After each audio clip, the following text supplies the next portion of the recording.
Asia কাপে দুর্দান্ত পারফরম্যান্সে বাংলাদেশের দলের বোলিং আক্রমণ প্রধান অস্ত্র হয়ে উঠেছেন তরুণ পেসার তানজিম হাসান সাকিব।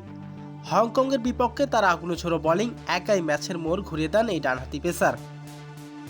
মাত্র 4 ওভার বোলিং করে 24টি ডেলিভারির মধ্যে 15টি ডট বল, একটি মেডেন ওভার। 4 ওভারে 21 রান খরচ করে দুটি গুরুত্বপূর্ণ উইকেট তুলে নেন তানজিম হাসান সাকিব। তার শিকার হন হংকংয়ের ব্যাটার বাবর আহাত এবং জিসান আলী। এই অসাধারণ পারফরম্যান্সের জন্য আয়োজকদের বিশেষ স্বীকৃতি পান সাকিব।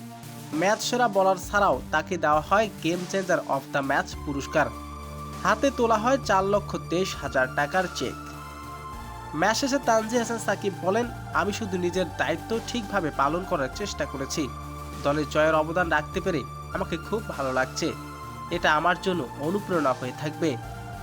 বাংলাদেশের বোলিং আক্রমণ সাকিবের এমন ধারাবাহিক দলের জন্য বড় টুর্নামেন্টের বাড়তি আত্মবিশ্বাস যোগাবে বলে ধারণা করছেন অনেকেই।